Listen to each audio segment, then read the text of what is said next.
जय श्री कृष्णा। सावित्री द्वारा सत्यवान को जीवन दान।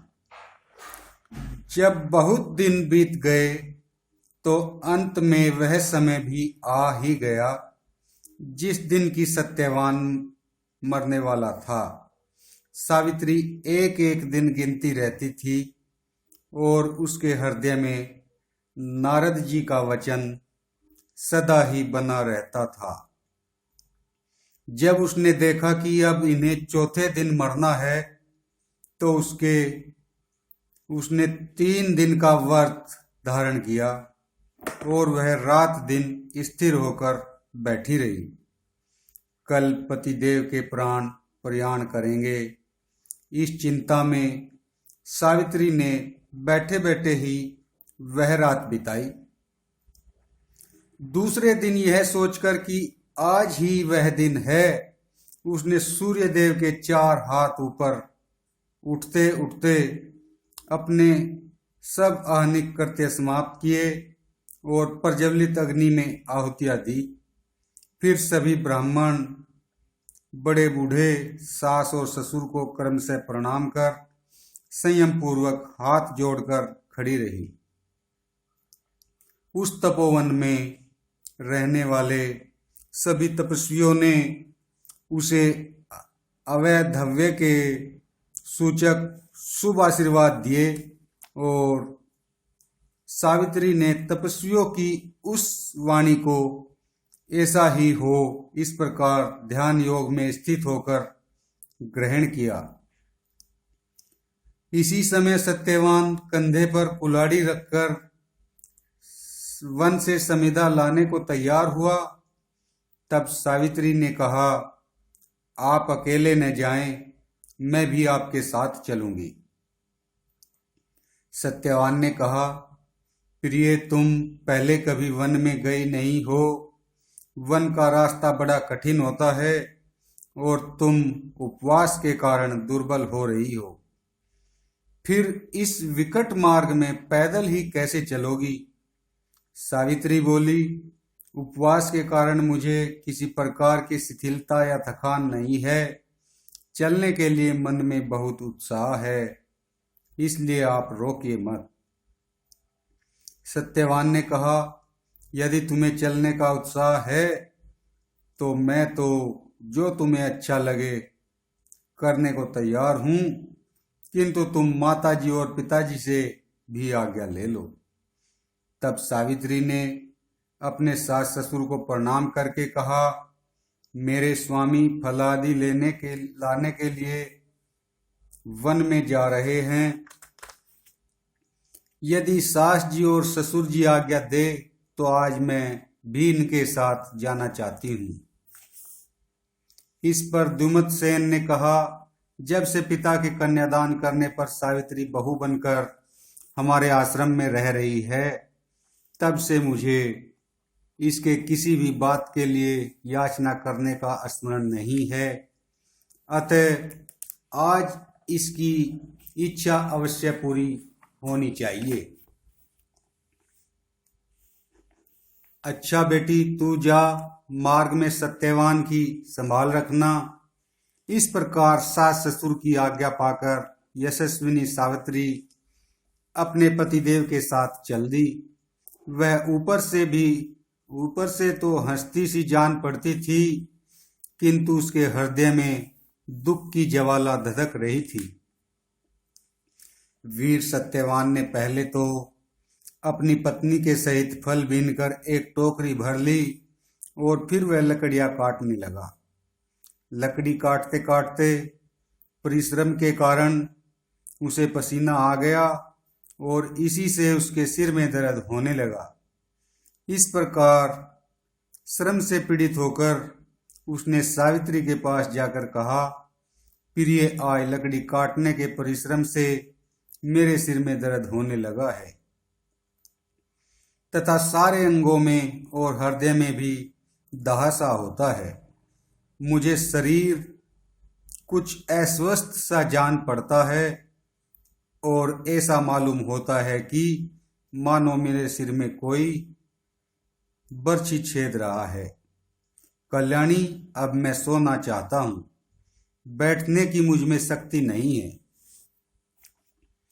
यह सुनकर सावित्री अपने पति के पास आई और उसका सिर गोदी में रखकर पृथ्वी पर बैठ गई। फिर वह नारद जी की बात याद करके उस मुहूर्त, क्षण और दिन का विचार करने लगी। इतने ही में उसे वहां एक पुरुष दिखाई दिया। वह लाल वस्त्र पहने था, उसके सिर पर मुकुट था और अत्यंत तेजस्वी होने के कारण वह मूर्तिमान सूर्य के समान जान पड़ता था। उसका शरीर श्याम और सुंदर था, नेत्र लाल लाल थे, हाथ में पाश था और देखने में वह बड़ा भयानक जान पड़ता था। वह सत्यवान के पास खड़ा हुआ उसी की ओर देख रहा था। उसे देखते ही सावित्री ने धीरे से पति का सिर भूमि पर रख दिया और सहसा खड़ी हो गई। उसका हृदय धड़कने लगा और उसने अत्यंत आर्त होकर उससे हाथ जोड़कर कहा, मैं समझती हूँ आप कोई देवता है, क्योंकि आपका यह शरीर मनुष्य का सा नहीं है। यदि आपकी इच्छा हो तो बताइए आप कौन हैं और क्या करना चाहते हैं। यमराज ने कहा, सावित्री तू पतिव्रता और तपस्विनी है, इसलिए मैं तुझसे संभाषण कर लूंगा। तू मुझे यमराज जान। तेरे पति इस राजकुमार सत्यवान की आयु समाप्त हो चुकी है। अब मैं इसे पास में बांध कर ले जाऊंगा। यही मैं करना चाहता हूं। सावित्री ने कहा, भगवान, मैंने तो ऐसा सुना है कि मनुष्यों को लेने के लिए आपके दूत आया करते हैं, यहाँ स्वयं आप ही कैसे पधारे। यमराज बोले, सत्यवान धर्मात्मा रूपवान और गुणों का समुद्र है। यह मेरे दूतों द्वारा ले जाने योग्य नहीं है, इसी से मैं स्वयं आया हूं। इसके बाद यमराज ने बलात् सत्यवान के शरीर में से पास में बंधा हुआ अंगुष्ठ मात्र परिमाण वाला जीव निकाला। उसे लेकर वे दक्षिण की ओर चल दिए। तब दुखातुरा सावित्री भी यमराज के पीछे ही चल दी। यह देखकर यमराज ने कहा, सावित्री तू लौट जा और इसका औषधीय दैहिक संस्कार कर। तू पति सेवा के ऋण से मुक्त हो गई है। पति के पीछे भी तुझे जहां तक आना था वहां तक आ चुकी है। सावित्री बोली, मेरे पतिदेव को जहां भी ले जाया जाएगा अथवा जहां वे स्वयं जाएंगे वहीं मुझे भी जाना चाहिए। यही सनातन धर्म है। तपस्या, गुरु भक्ति, पति प्रेम, व्रताचरण और आपकी कृपा से मेरी गति कहीं भी रुक नहीं सकती।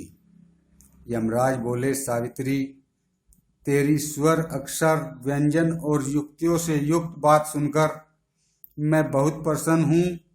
तू सत्यवान के जीवन के सिवा और कोई भी वर मांग ले, मैं तुझे सब प्रकार का वर देने को तैयार हूँ।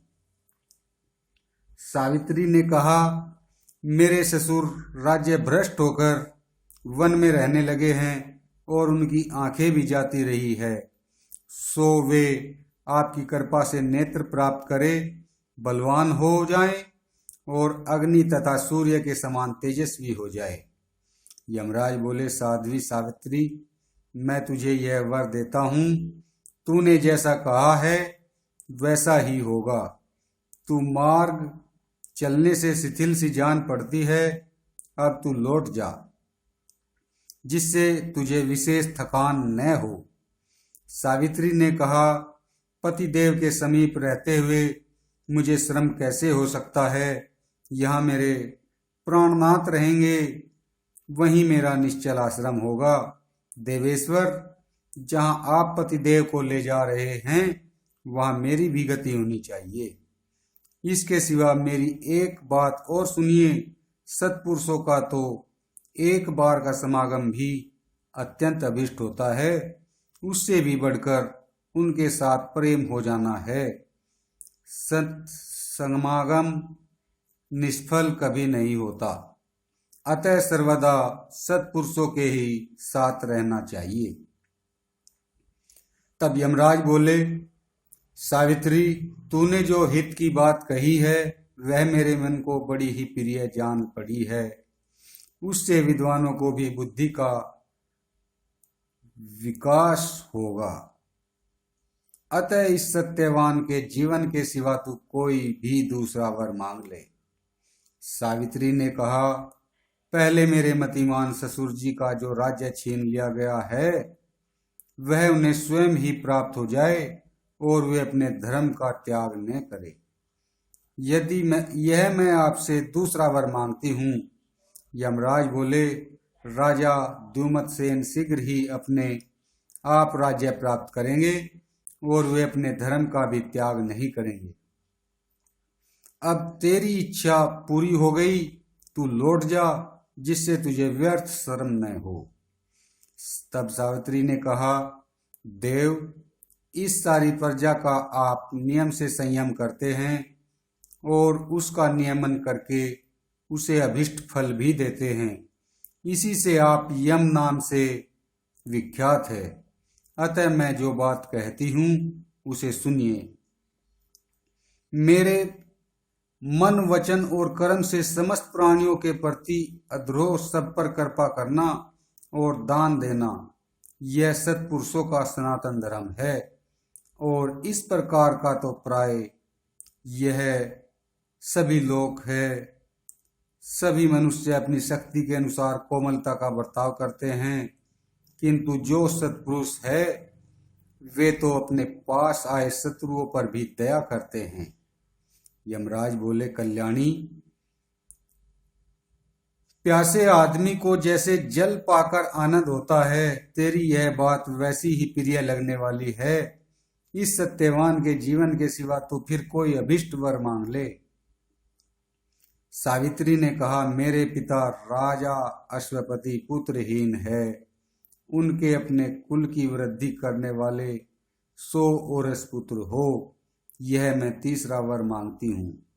यमराज बोले, राजपुत्री, तेरे पिता के कुल की वृद्धि करने वाले 100 तेजस्वी पुत्र होंगे। अब तेरी इच्छा पूर्ण हो गई, तू लौट जा, अब बहुत दूर आ गई है। सावित्री ने कहा, पतिदेव की सन्निधि के कारण यह कुछ दूरी नहीं जान पड़ती।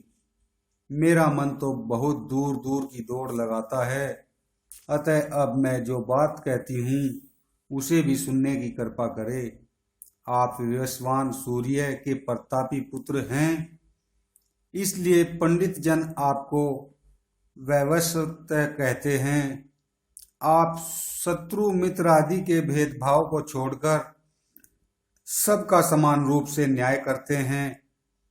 इसी से सब प्रजा धर्म का आचरण करती है और आप धर्मराज कहलाते हैं।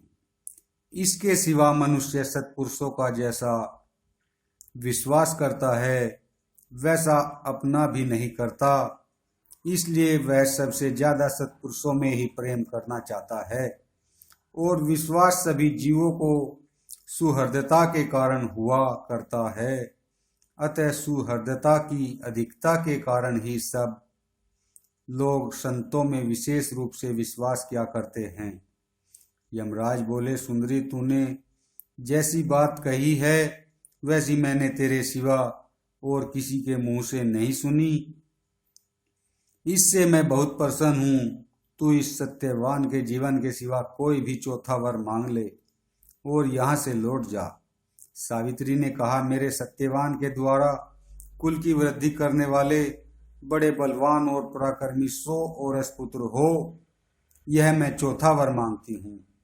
यमराज बोले, अब ले तेरे बल और पराक्रम से संपन्न 100 पुत्र होंगे, जिनसे तुझे बड़ा आनंद प्राप्त होगा। राजपुत्री, अब तू लौट जा, जिससे तुझे थकान न हो, तू बहुत दूर आ गई है। सावित्री ने कहा, सत्पुरुषों की वृत्ति निरंतर धर्म में ही रहा करती है। वे कभी दुखित या व्यथित नहीं होते।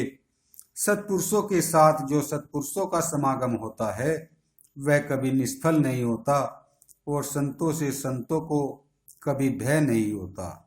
सत्पुरुष सत्य के बल से सूर्य को भी अपने समीप बुला लेते हैं।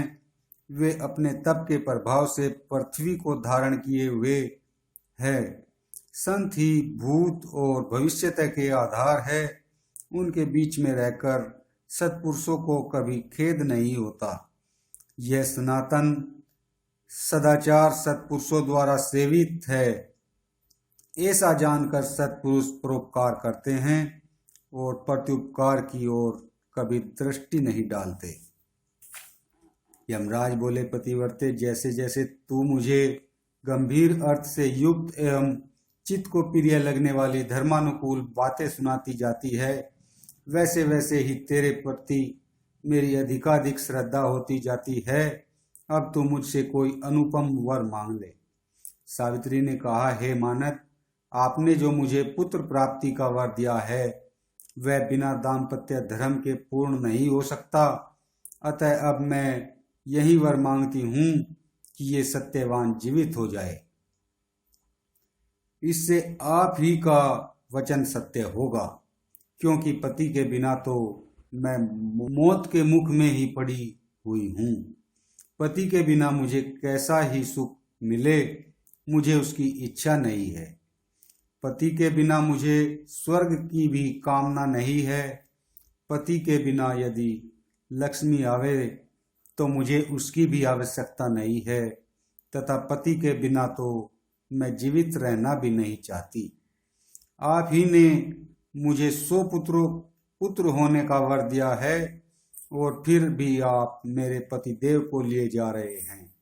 अतः मैं जो यह वर मांग रही हूँ कि यह सत्यवान जीवित हो जाए, इससे भी आपका ही वचन सत्य होगा। यह सुनकर सूर्यपुत्र यम बड़े प्रसन्न हुए और ऐसा ही हो कहते हुए सत्यवान का बंधन खोल दिया। इसके बाद वे सावित्री से कहने लगे, हे कुल नंदिनी कल्याणी, ले मैं तेरे पति को छोड़ता हूँ। अब यह सर्वथा निरोग हो जाएगा और तू इसे घर ले जा। इसके सभी मनोरथ पूर्ण होंगे। यह तेरे सहित 400 वर्ष तक जीवित रहेगा तथा धर्म पूर्वक यज्ञानुष्ठान करके लोक में कीर्ति प्राप्त करेगा। इससे तेरे गर्भ से 100 पुत्र उत्पन्न होंगे। इस प्रकार सावित्री को वर देकर और उसे लौटाकर प्रतापी धर्मराज अपने लोक को चले गए। यमराज के चले जाने पर सावित्री अपने पति को पाकर उस स्थान पर आई जहाँ सत्यवान का शव पड़ा था। पति को पृथ्वी पर पड़ा देखकर वह उसके पास बैठ गई और उसका सिर उठाकर गोद में रख लिया। थोड़ी ही देर में सत्यवान के शरीर में चेतना आ गई और वह सावित्री की ओर बार बार प्रेम पूर्वक देखता हुआ इस प्रकार बातें करने लगा मानो बहुत दिनों के प्रवास के बाद लौटा हो। वह बोला, मैं बड़ी देर तक सोता रहा, तुमने जगाया क्यों नहीं? और यह काले रंग का मनुष्य कौन था जो मुझे खींचे लिए जाता था? सावित्री ने कहा, पुरुष श्रेष्ठ, आप बड़ी देर से मेरी गोद में सोए पड़े थे। वे श्याम वर्ण के पुरुष, प्रजा का नियंत्रण करने वाले देवश्रेष्ठ भगवान यम थे। अब वे अपने लोक को चले गए हैं। देखिए, सूर्य अस्त हो चुका है और रात्रि गाढ़ी होती जा रही है। इसलिए ये सब बातें तो जैसे जैसे हुई है कल सुनाऊंगी। इस समय तो आप उठकर माता पिता के दर्शन कीजिए। सत्यवान ने कहा, ठीक है, चलो। देखो, अब मेरे सिर में दर्द नहीं है और न मेरे किसी और अंग में पीड़ा ही है। मेरा सारा शरीर स्वस्थ प्रतीत होता है। मैं चाहता हूँ तुम्हारी कृपा से ही शीघ्र ही अपने वृद्ध माता पिता के दर्शन करूं। प्रिय, मैं किसी दिन भी देर करके आश्रम में नहीं जाता था। संध्या होने से पहले ही मेरी माता मुझे बाहर जाने से रोक देती थी। दिन में भी जब मैं आश्रम से बाहर जाता तो मेरे माता पिता मेरे लिए चिंता में डूब जाते थे और वे अधीर होकर आश्रम वासियों को साथ ले मुझे ढूंढने को चल देते थे। अतएव कल्याणी मुझे इस समय अपने अंधे माता पिता की ओर उनकी सेवा में लगी हुई दुर्बल शरीर अपनी माता की जितनी चिंता हो रही है उतनी अपने शरीर की भी नहीं है। मेरे परम पूज्य पवित्रतम माता पिता मेरे लिए आज कितना संताप सह रहे होंगे। जब तक मेरे माता पिता जीवित हैं तभी तक मैं भी जीवन धारण किए हुए हूँ। पति की बात सुनकर सावित्री खड़ी हो गई। उसने सत्यवान को उठाया, अपने बाएं कंधे पर उसका हाथ रखा और दायां हाथ उसकी कमर में डालकर उसे ले चली। तब सत्यवान ने कहा, बीरू, इस रास्ते में आने जाने का अभ्यास होने के कारण मैं इससे अच्छी तरह परिचित हूँ और अब वृक्षों के बीच में होकर चंद्रमा की चांदनी भी फैलने लगी है। हम कल जिस रास्ते पर फल बीन रहे थे वहीं आ गया है, इसलिए अब सीधे इसी मार्ग से चली चलो। कुछ और सोच विचार मत करो। मैं भी अब स्वस्थ और सबल हो गया हूँ और माता पिता को देखने की भी मुझे जल्दी है। ऐसा कहकर वह जल्दी जल्दी आश्रम की ओर चलने लगा। जय श्री कृष्णा।